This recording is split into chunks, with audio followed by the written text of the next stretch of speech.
It's time for Wolo and Friends on Sports 56 and 98.5 FM. Presented by Homer Skelton Hyundai. Here is your host, the voice of the Tigers, Dave Woloshin. To welcome in on this outstanding Monday.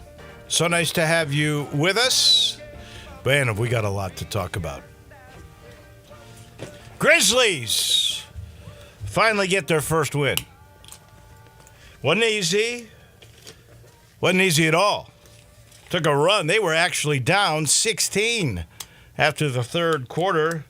But the unlikeliest of stars, he gets a medal from me, and we'll talk more and more about that in just a little bit, that's for sure. So the Grizz finally got one win in the books.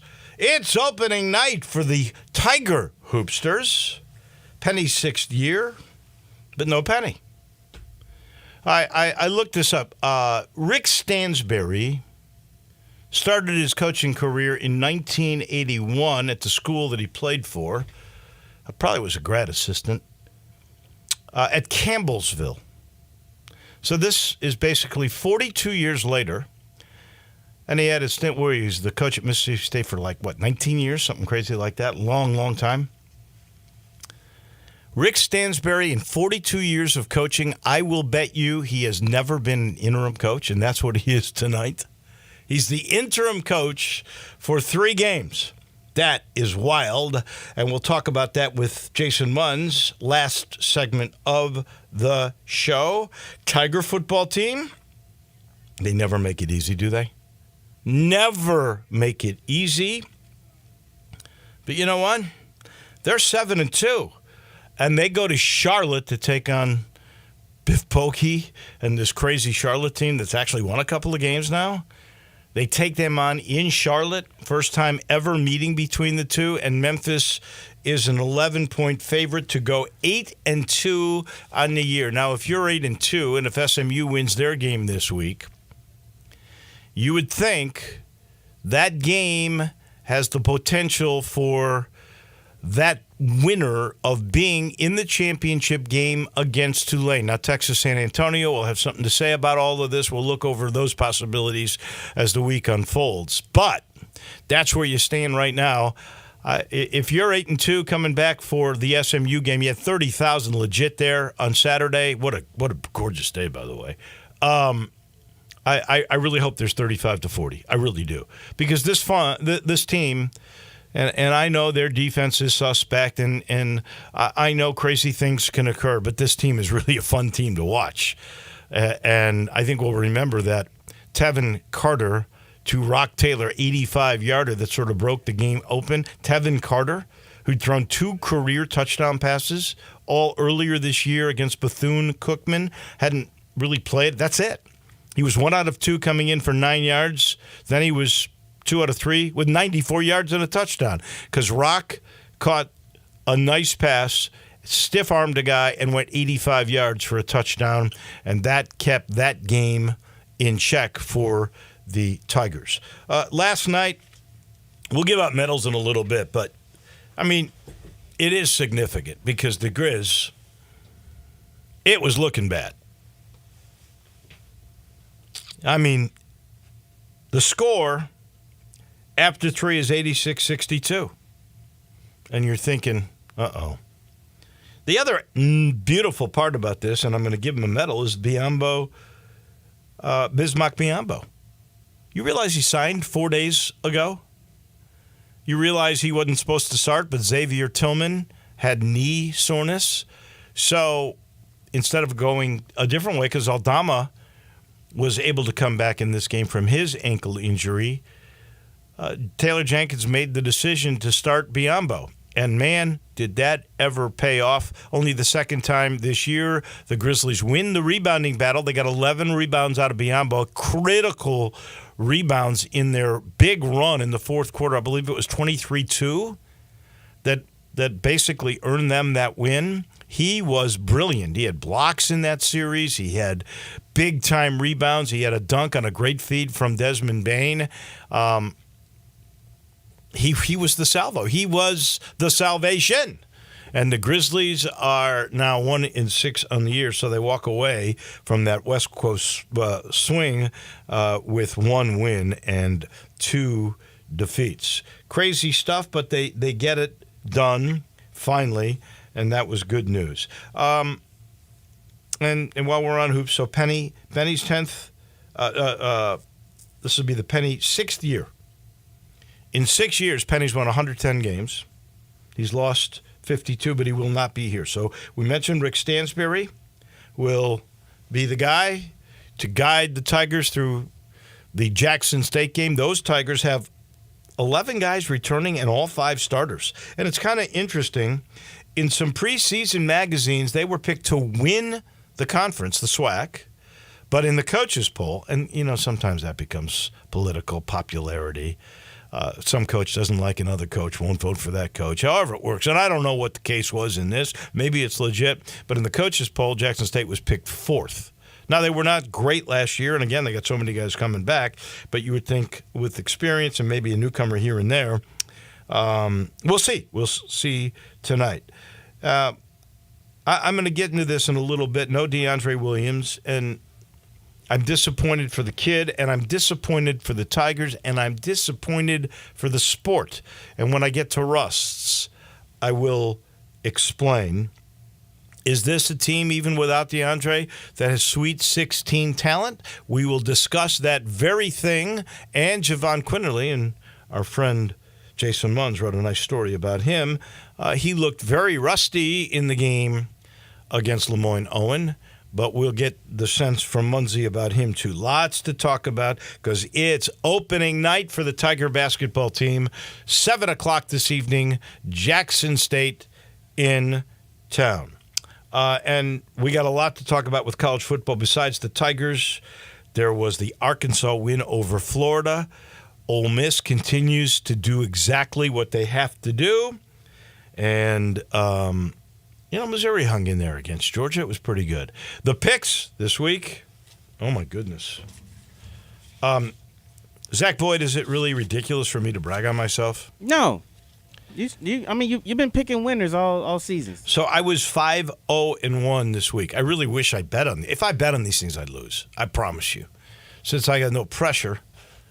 But now I'm 39-19-4 after going 5-0-1 this week. The push was the Texas A&M Ole Miss game. Yeah.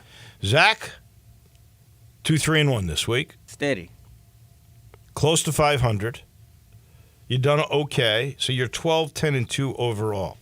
39-19, 20 games over 500. Seriously, if I were betting these things and I betted them, and I just say bet them even. Like equal amounts, the same, I'd be so far ahead. Oh, yeah. Incredible. But we'll do 6 more this coming week. Our coach, Glenn Rogers, on the high school playoffs, he was 8-2. A lot of good representation. He even had one of the area schools losing. He had Clarksville beating Collierville. How about Collierville? Knocking off an undefeated Clarksville team in Clarksville? That was a heck of a game. So they're on to the second round of the playoffs, and we'll have more with Glenn Rogers Jr. That will be on Friday. We're sitting in the Family Leisure Studio. Don't forget, we are still in the middle of the overstock sale. They are saying to you very clearly, help us clear our overstock inventory. And we're enticing you with 50% off on those state-of-the-art patio sets because they want to bring in new stuff. Play gyms under $2,000. There's extended sale pricing on all the in-stock hot tubs and swim spas. And if you're closing your pool, 30% off the items that you need to do just that. And now is the time. All you got to do is get to I-40 and Wooden Road. Go about a block and a half or 2 north. Look to your right. You'll see this palace of a place. It's beautiful inside. It's Family Leisure. Our title sponsor, you know by now, because they have been for years and years and years. It's Genesis of Olive Branch, the luxury car that is always up to date with technology. You want the newest, the shiniest, and all the new gadgets. There's nothing better than a Genesis car. And right now, go talk to Vinny Gerard. He's over all of the Genesis cars. Go talk to him and ask him about the special pricing on the SUVs. That's the GV70 and the GV80. The 80's a little bigger than the 70. Both are sought after. They've got them, and they've got them at a special price and opportunities for financing. All you got to do is ask Vinny. That's at Genesis of Olive Branch right there, Craft Road and Highway 78. We do a thing called Precious Metals. I got a lot of them. Lot of them today. And I'll start with a bronze medal for Joshua Dobbs. I love this story. If you haven't heard it, Joshua Dobbs basically was signed by the Minnesota Vikings after Kirk Cousins went down to be a practice player. They're down to their four-string quarterback. They got to bring him in. He had just signed. He'd never practiced with the team. And he led the Vikings to a comeback win over Atlanta. Hard to believe. He gets a bronze. I got to give a bronze medal to Tevin Carter and Rock Taylor and Tim Cramsey, because I ask you this question. You're a field goal up. You just saw your starting quarterback go down. It is the beginning of the fourth quarter. You've got a 2nd down and 7 at your own 15-yard line. You think your quarterback, Seth Hennigan, is probably going to be able to come back in, which he did, and then they took him out after that. And you bring in Tevin Carter, who's thrown 2 passes in his entire college career, and that was week 1 of the college football season. You've got Blake Watson there. You've got Brandon Thomas there. You elect to throw a pass, Tim Cramsey? That is a lot of chutzpah, a lot of courage. They throw the pass. Rock Taylor makes the catch with a great stiff arm. Not only does he get the first down, he goes 85 more yards. He himself said he didn't know if he could make it all the way, but he found an extra gear and got it, and the Tigers pulled away. But that call, that's worthy of a bronze medal. Cramsey, Carter, Taylor, they all get a bronze. I give a silver medal to Antonio Pierce. He's the interim coach for the Vegas Raiders, who he comes in and they get a blowout win over the New York Giants 30-6. Now tell me, that was a pretty smart move to finally get rid of their coach and their GM. Or so it seems, based on that one game. Silver medal, C.J. Stroud, the rookie Houston quarterback. Boy, poor T.J. Reeves in Tampa, my goodness. They were stunned by this. The rookie from Ohio State threw for 470 yards and 5 touchdowns in the win over the Buccaneers. You heard me, 470 and 5 TDs. That is pretty impressive. And then gold medal to Bismack Biyombo 4 days after signing. Forced to start with Xavier Tillman out. 8 points, 11 rebounds, 4 assists, 3 blocks. He was the highest rated of the starters, plus 18, and instrumental in finally securing their first win, 112-100 at Portland. He gets 1 gold, the other gold, this one clear. The women's soccer team at the University of Memphis, their 3rd straight conference title, their 16th straight win, longest winning streak in the nation. They will host an NCAA tournament game this week. These women could win. They can get into the Final Four of the national championship. They are that good. This is a great, now becoming a national story. Zach? Like it. Yeah. They're balling, though. I saw the one play where I forgot the young lady's name, where she got it off the rebound and put it in the back of net to go up 1-0. I was like, they've had several Sports Center highlight goals this year. One was a one-touch by a freshman, caught like right near the ground, but still in the air. One-touch drive that went to the corner. Just fantastic. I mean, amazing how good, how talented this Brooks Monaghan team is. I agree. All right, so my medals, sir, I will give 1 to the Grizzlies because they finally got a win. So they deserve a medal just to get a win alone. And then also, my other medal goes to the Tiger football team. As much talk as it is on Ryan Silverfield's job, the team is 7-2. The team has a chance to get into the New Year's Six Bowl after what many fans thought pretty much was out of the question after the loss against Tulane. Not to say that it's still going to happen that way, but there's still a possibility that they might end up getting there now that Army has been knocked off. Yes. I mean, Navy, Air Force. Air Force knocked off by Army. Yes. You're going to have to beat Tulane. You got to watch out for Texas San Antonio. Yes. I don't know what they'll do with Liberty, so we'll have to wait and see on all of that. Just keep this in mind, and it just came into my head. I believe now Ryan Silverfield, in the middle of his fourth year, or 2/3 of the way, a bit past that, in his fourth year, he is now 10 games over 500. Now, I do know that Norvell was over 500. I don't know that Fuente was over 500. That's because he had to change the culture. There are not many Memphis football coaches over 500. Silverfield, I believe, is now 10 games over 500 near the end of just his fourth year. That's pretty good stuff, really. Yeah. So the Tigers, they're winning. They're finding ways. It hasn't been pretty. You've seen. You're at the games. It hasn't been pretty. It's like I say with a golf scorecard. Yeah. They never ask you how. They just show you what your score is. Exactly. So they deserve a bronze for me. My silver medals, and this is going to be that this has always been a staple. Underdog special. Oklahoma State, winner. Yes. Clemson knocking off Notre Dame, winner. Unbelievable. Arizona, winner. And then Army knocking off Air Force. Well, I got to give you one other that you didn't mention. Which one? How about Arkansas knocking off Florida? Oh, and yeah. Now that could knock Florida, and we'll talk about this with John Thompson, that could knock Florida out of bowl eligibility. I believe Florida has Missouri, LSU, and Florida State left, and they've got 5 wins. They got to win one of those 3. Ooh. They'll be underdogs in all 3 of those games. It's going to be tough. You can already pencil in that Florida State as lost. I could pencil all 3 of them in as losses. I don't know how he needed that game to get bowl eligible. I don't know how you lose that game. To a team that couldn't get but a field goal against Mississippi State the week before, give Sam Pittman, KJ Jefferson a lot of credit. Yeah, definitely. And then my gold, they will go to the Tiger basketball, men's and women's. I think they both are in action tonight, if I'm not mistaken. Yeah, I'm not sure about the women. You know about the women? I'm not sure if the women are or they're not. I don't really know that. I don't think they are. Okay.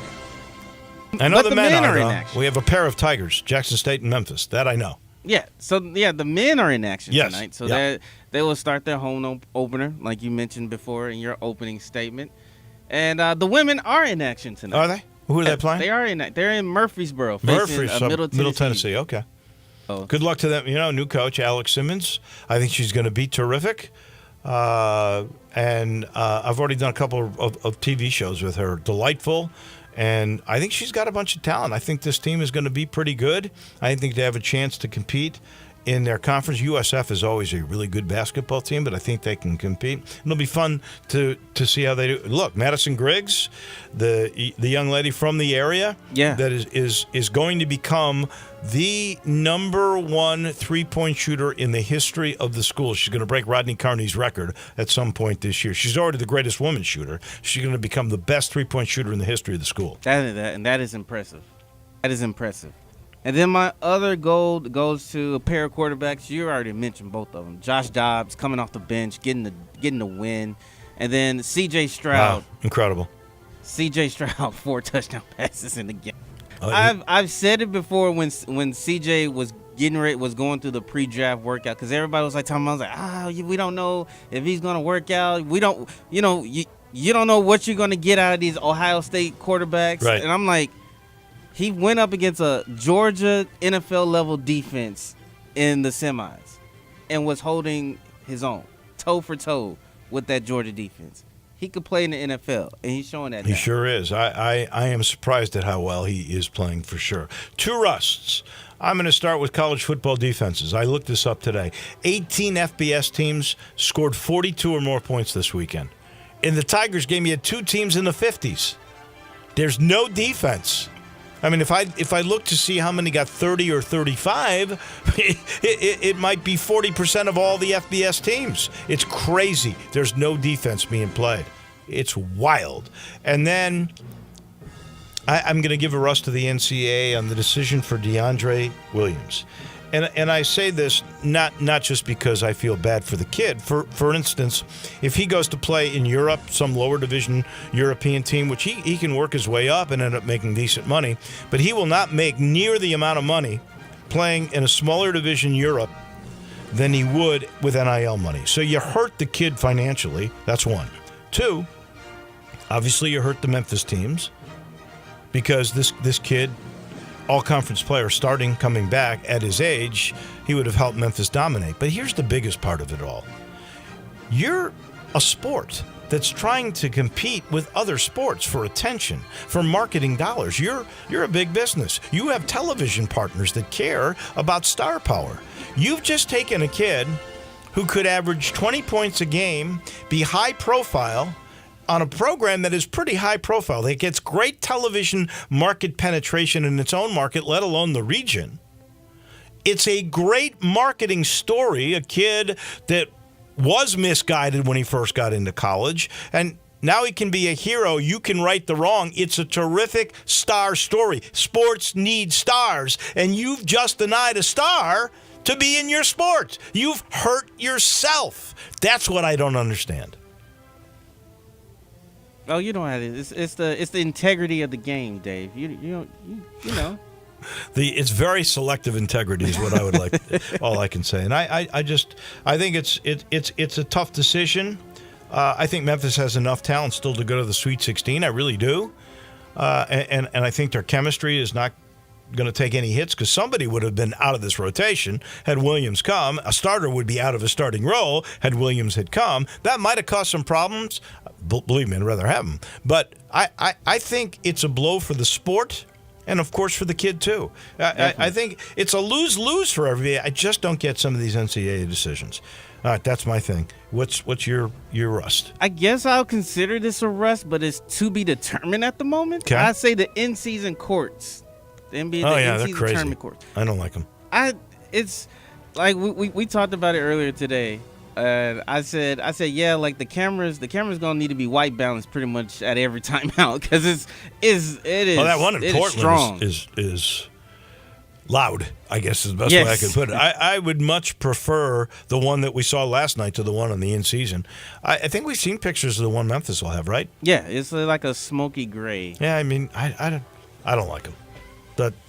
But see, I don't have. I'm a not problem the audience with they're after. Really, they're after younger people. Yeah, I don't have an issue with the Grizzlies court. Yeah. To me, that I mean, it works well with the camera because it's not hitting you as hard.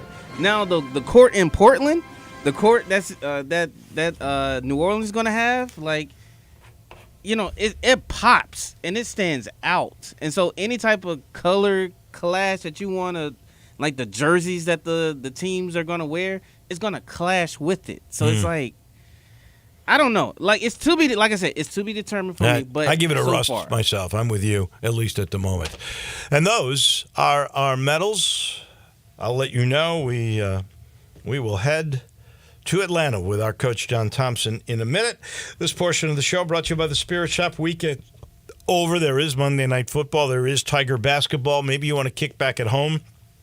Watch all this stuff, relax, but you're out of your favorite spirit to get you through, to celebrate with after the Tigers win their opener. That's why you got to go see Eddie Connor right at the corner of Poplar and St. Nick. The Spirit Shop's got everything. All the local IPAs. It's got anything you could possibly want, from beer to bourbon to great wines to up-and-coming wines to bargains in everything, from gin, vodka, tequila, whatever it may be.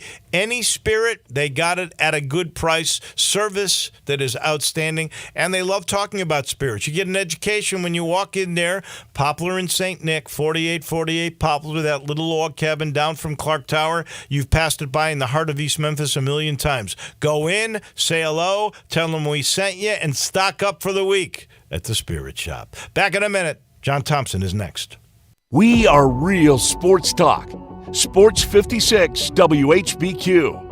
Available on your radio dial at 560 AM and 98.5 FM, as well as around the world online at sports56whbq.com. Take us with you everywhere by downloading the Sports 56 app. And at home, just say, Alexa, play Sports 56. Wherever you are, stay tuned in to real sports talk. Sports 56 and 98.5 FM. If you need glass replaced, there's only one name you need to know. Binswanger Glass, the largest full-service glass company in the U.S. They've been an industry leader for over 145 years. For all your residential, commercial, or auto glass needs, Binswanger Glass is the name you need to know. 24-hour emergency service for all commercial customers, plus a nationwide warranty on all professionally installed glass. Visit Binswanger Glass in Midtown at 340 South Hollywood across from the Liberty Bowl. Visit binswingerglass.com. Binswanger Glass.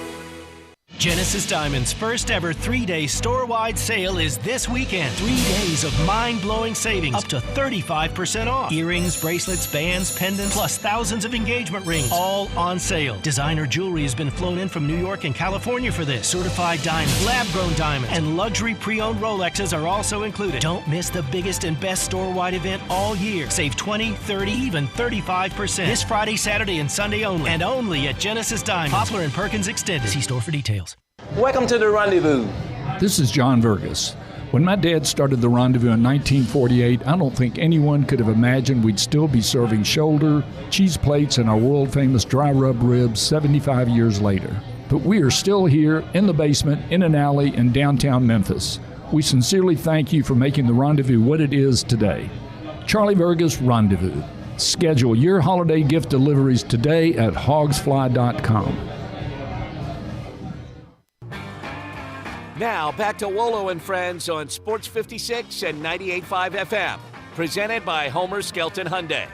Here once again is the voice of the Tigers, Dave Woloshin.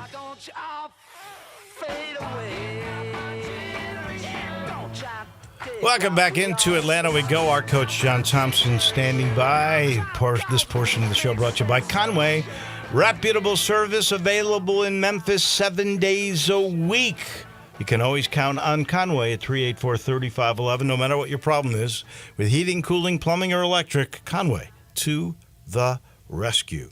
To Atlanta we go. Our coach, that would be John Thompson, to talk about all things football. Now, here's a guy who was a defensive coordinator for all of his life, really. And I think if I were a defensive coordinator, I would be defensive because there is no defense anymore in college football. What's going on? Thanks. Good to hear from you, Dave. You know what? It is. There's a lot of different things happening, but you're right. It is. The game has changed in so many ways. It's changed with the rules. Offensive linemen can go downfield. The athletes are absolutely a lot better, and you put so many guys in space, and you've got to tackle in space. Now, that sounds like, well, that's not that big a deal. It's a huge deal. It is a huge deal when you get, just freak athletes, and you try to, it's one-on-one. It's one-on-one basketball. If you take a guy and you send him on a fast break, and there's one guy down there, the guy's usually slam dunking, and that's what's happening in football. But it still comes back. I still believe, the teams that are going to win and win big, and I'm talking about winning a championship, they got to be tough in the trenches. They got to be dominant in the trenches, and people are going to score a lot of points. You're going to have 59-50. You're going to have some of those. But the teams that win it all, they still it's got to come down to those big old hogs up front on both sides of the line of scrimmage. Well, that 59-50 game, you're so right about the one-on-one matchups after the game. And we're talking the Tigers and USF. By the way, their quarterback, Byron Brown, I think that guy, I'll be shocked if he's in a USF uniform next year because somebody's going to pay him $500,000 to go to a Power 5. I promise. He's only a sophomore, 6'3", 210, no doubt. And he can run, and he can I saw him throw a ball 50 yards, and he didn't even wind up. But just to go to your point, in the post-game press conference, Demir Blankenzy and Rock Taylor, the two receivers that had unbelievable games. Blankenship 6 catches, 142 yards. Rock 5 catches, 159 yards. They explained in the post game presser that they knew from watching on tape and then from the first play, they could beat their guys in the one-on-ones, and that's what you got to do in this day and age. No question. Well, the long one to Rock Taylor made a huge difference there at the end when it put Memphis up by 10. But you're exactly right with a quarterback throws for 500 yards, but he lost the game. He completed and I'm talking about the guy from USF. Yeah, he completed 12 in a row at one time. Yeah, he was 12 of his first 12. He was 31 of 39, 357 yards, 5 touchdowns. Yeah, well, that's and that's what football is. I mean, that's why Nick Saban is so good, because he's adapted to that. But that's what it is. But I mean, we've been giving up a whole. You got to play good up front. You got to play good up front. You got to stop the run, and then you got to cover some people. We'll talk about some other games, but my goodness, there were games: Alabama, LSU, Ole Miss, A&M, Arkansas, Florida. There were people that they just didn't cover. You got to cover, and people are make you adjust, make you get different schemes. And I mean, it can't be what we used to call old cat coverage. You know, this guy's got that cat, and I got this cat, and you got the other cat. But they rub you, they pick you, just like basketball. It's a cliche, but it's basketball on grass. But when it comes down to the teams that are going to really be a championship team, you better be able to make 3rd and 3 by lining it up and running the power, counter, ISO. All right. In a 59-50 game, you don't have to worry about it. Just throw the ball. No, Hennigan, by the way, Seth Hennigan had 304 yards at the half. We started looking up. Somebody threw, I don't know who it was. I don't think it was Paxton Lynch. I don't think it was Brady White. I'm trying to remember. Maybe Riley Ferguson it was. 427 yards in a game passing. I think that's the school record. At 304 in the first half, I thought he might get it. Now, he got hurt. I did walk out of the locker room with him, and I think he's going to be okay. We'll find out today from Ryan Silverfield. All right. Well, he's playing so good, and then A.M. Carter came in. You don't know how good he's going to be, but to throw 5 touchdowns, I mean, he just keeps getting better. Yeah. He just keeps getting better, and we'll see. Charlotte should be a win, and then we go and face my old buddy Rhett Lashley. Do y'all play him in Dallas? No, sir. We play him here. All right, in Memphis. If Memphis wins and SMU wins this week, that'll be a big one. That game, well, depends on what Texas San Antonio does too. They're in the mix here, but that game is an eliminator. The team that loses is definitely out of the championship game picture. So that'll be the biggest game in Memphis, again with SMU, since game day was here the year the Tigers went to the Cotton Bowl. I cannot wait for that. All right. Oh, me too. That'd be great. Yes, sir. This was a big game in the SEC. It wasn't one of the premier games. It was Arkansas and Florida. Sam Pittman could only score a field goal against Mississippi State. He's under a lot of pressure, a lot of heat. And they're playing Florida. So Florida's got 5 wins, right? Florida's got 5 wins, and they're playing Arkansas, and it takes 6 to be bowl eligible. You know the 3 games they play after that game with Florida? Arkansas? I do know those 3 games.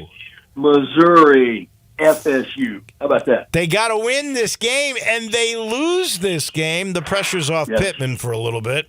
Maybe it's on Billy Napier. How does Florida lose this game?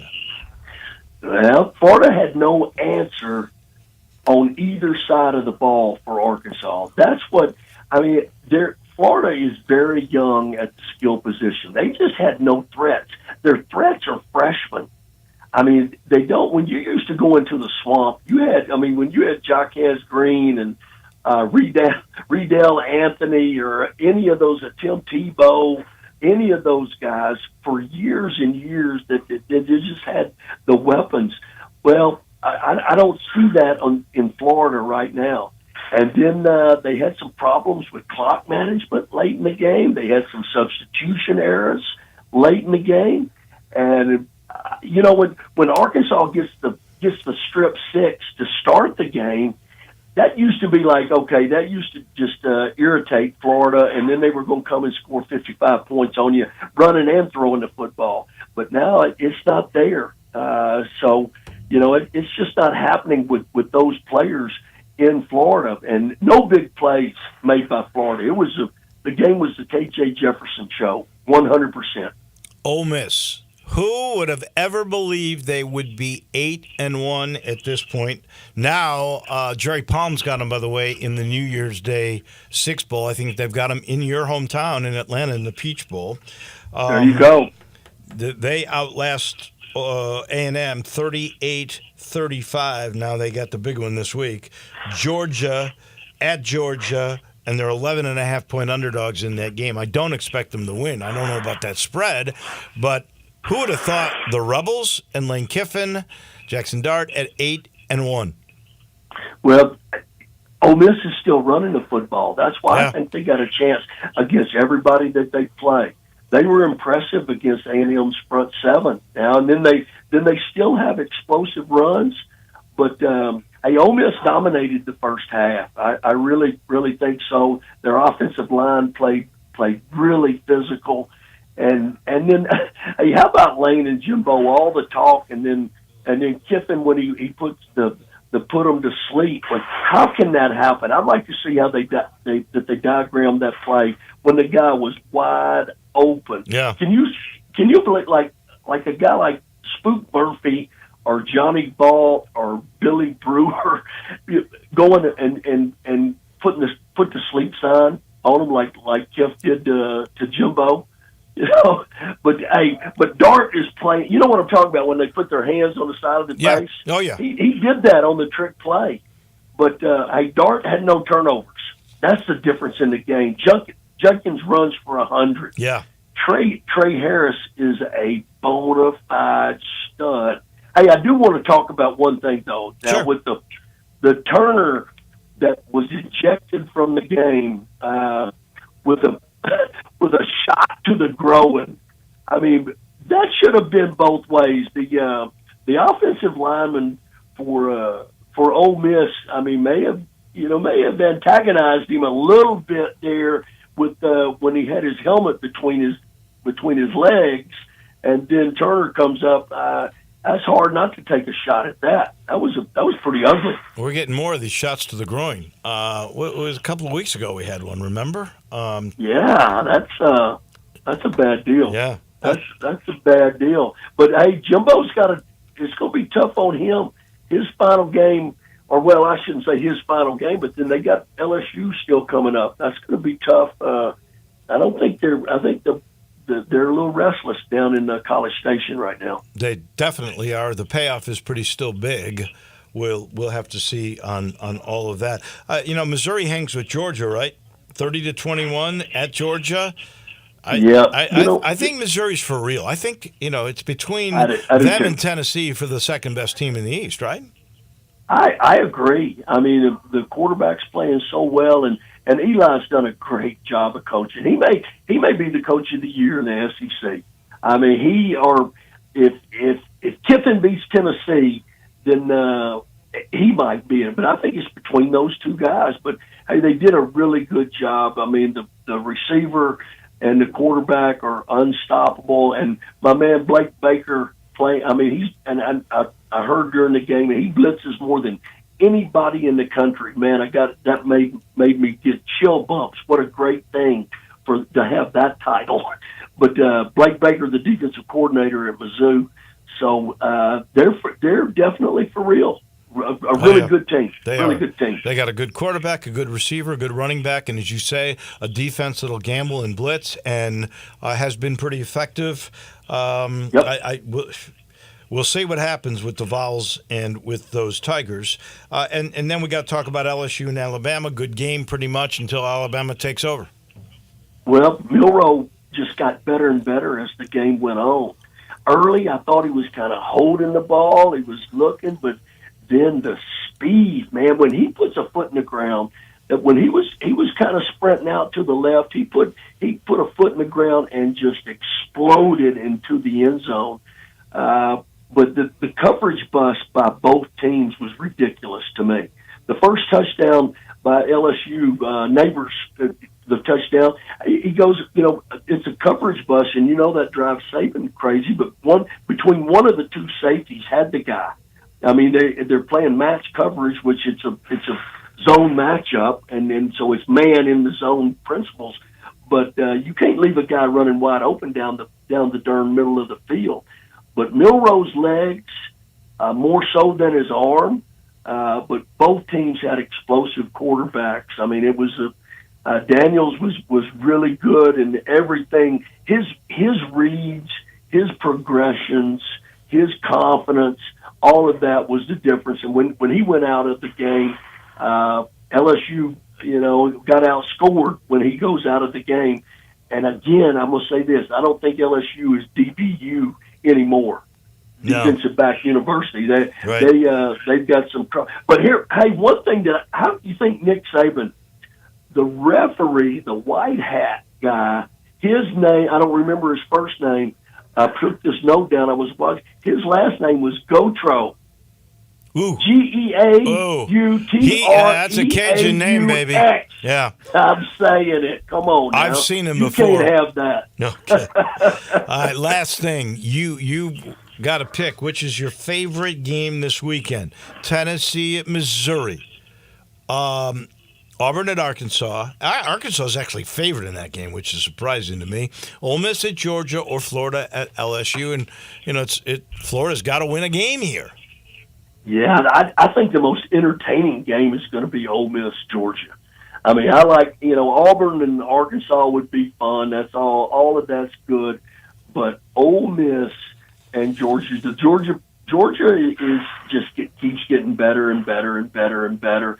And Brock Bowers was working out in pregame. He was working out in pregame. A little bird told me. Now, he didn't dress out, so he may be healthy, but that's going to be now. That'll go back to what we started the show with the trenches. Georgia has the horses in the trenches. Yep. Their defensive line is the best in the SEC, and I think that'll bode well for them. I think they'll really play the run well against that. But if Dart keeps playing like he's playing and doesn't turn the ball over, they got a chance. They got a chance between the hedges, but I just think Georgia overall, I mean, it's hard not. Well, you can't take Georgia you got to take Georgia no matter who they're playing until somebody gets them. They're the best team. They're the best team in the country. John, appreciate it. Thank you much. We will talk again next Monday.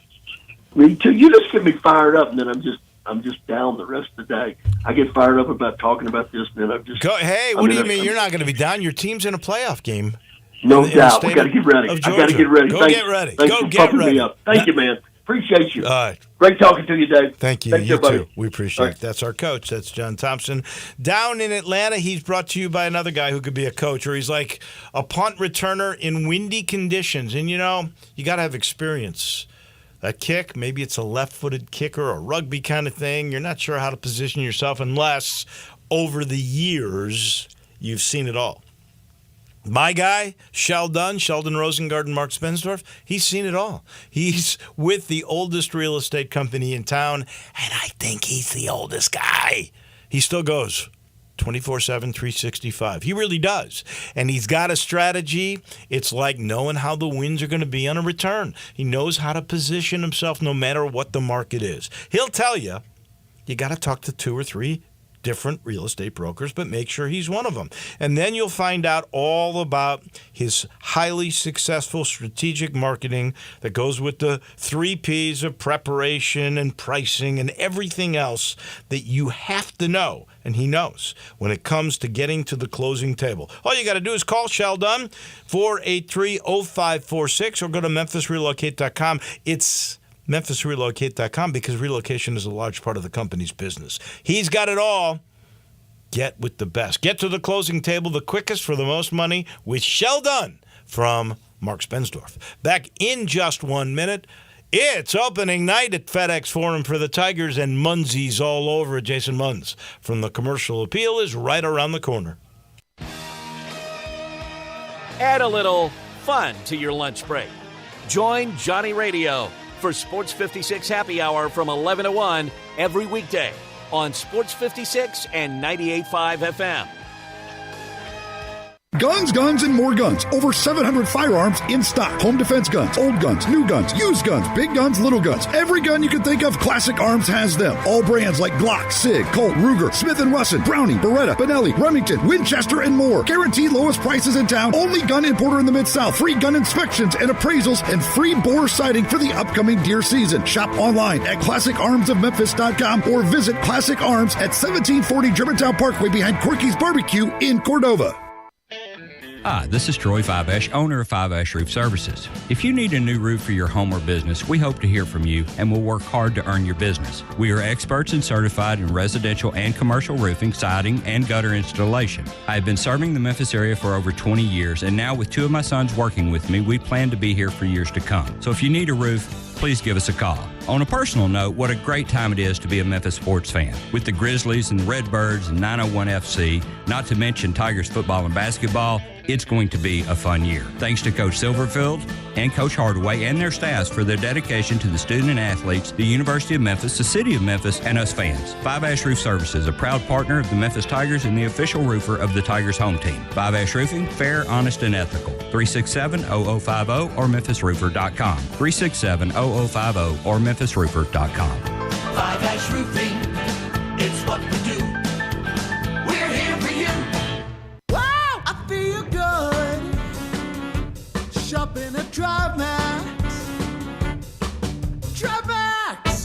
DriveMax, you get value. Need a car that screams I feel good? DriveMax has it all. From cars to SUVs, find a tightly inspected used car that'll have you dancing all the way home. Call 901-664-2424 or visit DriveMaxApproval.com. DriveMax, I got approved. For the latest from the world of golf, tune in every Saturday morning from 9 to 11 for the Golf Shop Radio Show, presented by PlayGolfMyrtleBeach.com, the golf capital of the world. Hosts Mark Greenhelge and Matt Blanchard talk golf from tee to green and everything in between. If you like golf, you're going to love Golf Shop Radio. Before you tee up, drop on in. Welcome to the Golf Shop here on Sports 56, real sports talk.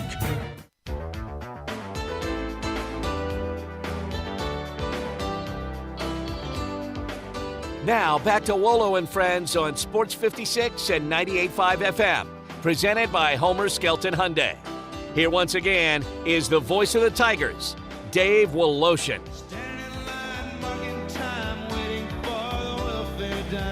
Welcome back in. It is opening night at FedEx Forum for the Memphis Tiger basketball team, 6th year of the Penny Hardaway era. He has 110 wins in 5 years. That's averaging 22 wins per year. He's gone to 2 NCAA tournaments. He has 1 NIT championship. Jason Munz, who is our man from the Commercial Appeal, who covers the Tigers beat. What would you say? How would you characterize the first 5 years of the Penny reign? Steady progression. Probably, tantalizing in a way. It's been there have been some really, really great moments. There's been some great play, great players. Just it hasn't always quite been, I guess, consistent enough to deliver the goods consistently, the real good stuff consistently. Like there's been some hit here and there, and but yeah. So I guess tantalizing would probably be the best way to describe it. I think interest has grown. There's For no sure. doubt in my mind. If you go back to the Tubby years and the apathy that was there, it's not like it was in the Calipari days, and I'm not going to kid myself, but it's certainly growing and much better than it was in the Tubby years. And I think it's always going to be enticing, tantalizing was your word, with Penny, because he has figured out ways, whether it's portal or whether it is freshman, he's figured out ways to make people excited about coming and watching the product. And I think this year is certainly going to be another one of those years. All these new guys, so many good players. You lost DeAndre. I've sort of gone on my rant with that. I think it's not only a loss for that kid who lost money, because he's not going to make the same money as a pro as he would in NIL, which seems weird to say, but it's reality.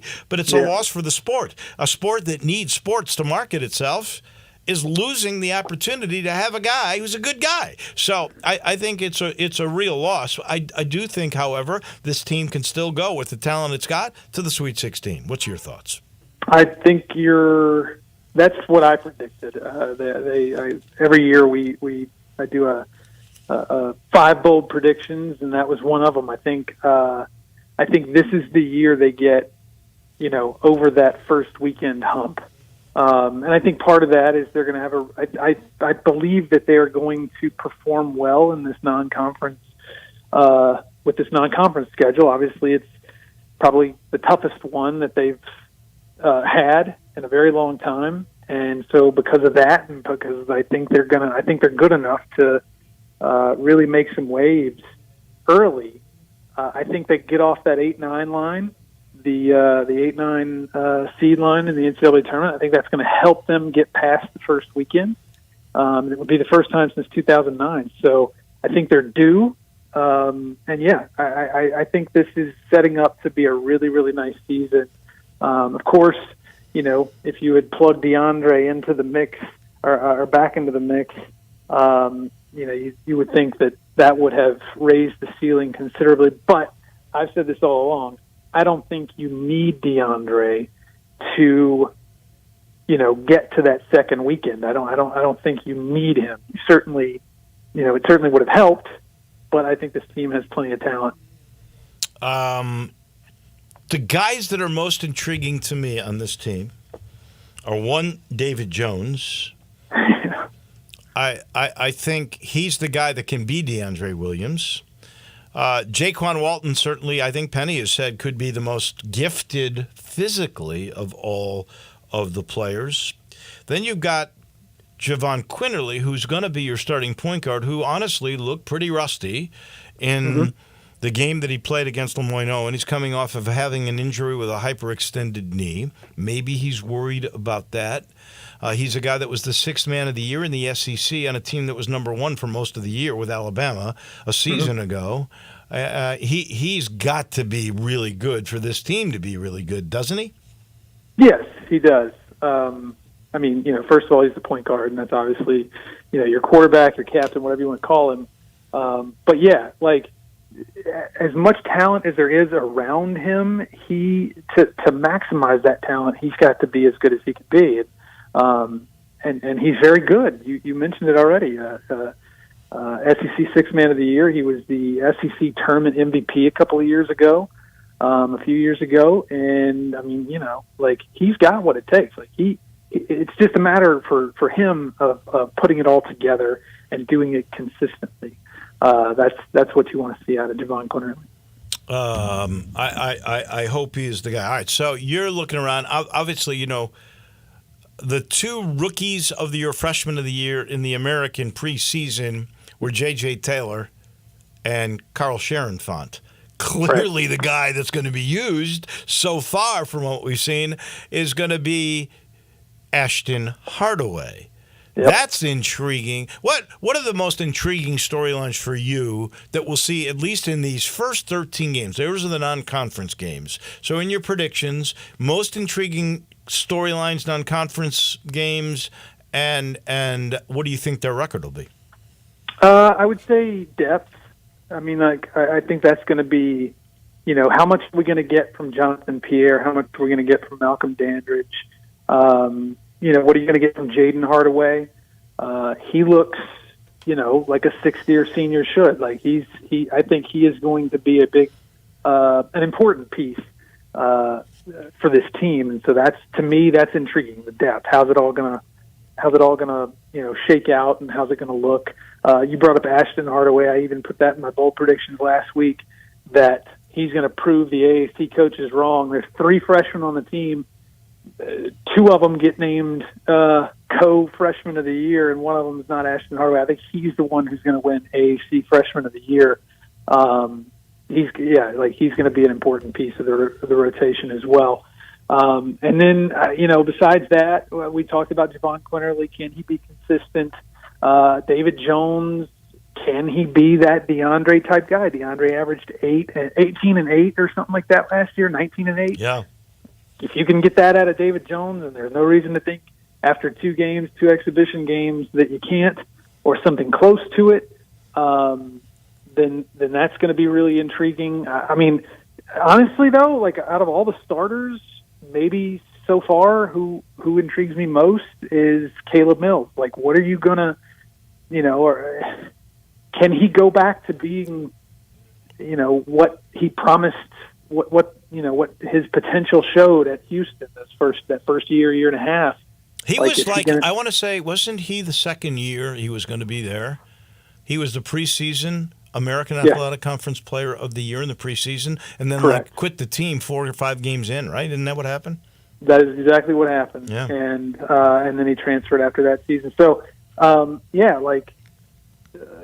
full season back in the American 4 or 5 years after being here and making a big splash at Houston his freshman year. Like, is he gonna? What can he deliver? Like, I'm intrigued to see that as well. High hard one, real quick. Who will end up being the Tigers' leading scorer? David Jones, and I forgot. You asked me for a prediction for the first 13 non-conference games. Yes. I got them 10-3. 10-3. So who do they lose to? I think they lose at Texas A&M. That's going to be really tough. I think they lose at VCU, and then I think they lose 1 game in the Bahamas. Okay, that sounds fair to me. I think that's pretty good. You also, though, I don't know if you've done this in print, but you've said it to me, they're going to lose at East Carolina in the 1 game they play in Greenville? Yes. And you and I have a dinner on that, or a lunch on that one. We do. We do. Yeah, I got them going 16-2 in conference, losing at Tulane and losing at East Carolina. So and we do have that friendly bet on East Carolina. Tigers are 21.5-point favorites tonight against the other Tigers from Jackson State. It'll be fun to watch. I can't wait to see your smiling face courtside, and let's get this thing going, baby. It starts tonight.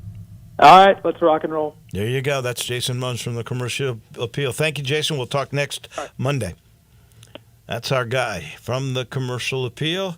I got some sad news that we're going to end this show with, and that is Carl Torbush, who, longtime football coach, who started his career coaching as a GA with Baylor. He spent time at Ole Miss. He spent time at Alabama, at A&M, at Mississippi State, at Kansas. He began as part of the Liberty program back in 2012.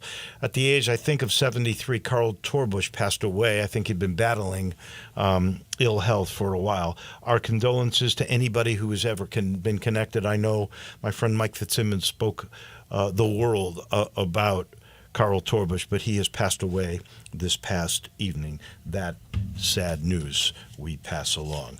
This final portion of the show brought to you by the good folks at Grind City Brewing. They've been taking care of business in Memphis for a while. This was the dream several years ago of a father and a son. It became a big reality, and it is now a part of the DNA of the Memphis scene when it comes to just taste and, of course, spirits. It's taking care of business is exactly what they do, especially with the Poppy's Pills. That's the Pilsner that is just what the doctor ordered. Everybody loves this Pilsner. They love the pale ale called the Godhopper. There's the new amber lager called Thaddeus. And if you like the Blue Moonish kind of Belgian-style wheat ales, you'll love the Belga. You'll love everything about Grind City. Go check out what they are all about downtown. It's a beautiful building and beautiful grounds with picnic tables and a view of the bridges and downtown, and it's really a cool place to go eat a lunch. But if you want to just take a tour, it's really a fabulous place. Or if you just want to go to any place, like the Spirit Shop I talked about earlier, Just ask for Grind City. They got it everywhere. They're taking care of beerness in Memphis. That'll do it for us. Johnny Radio is right around the corner. Thank you, Zach. We'll do this again tomorrow, and the Tigers will have a game in the books. We'll see you at FedEx Forum tonight. Have a great day, everybody.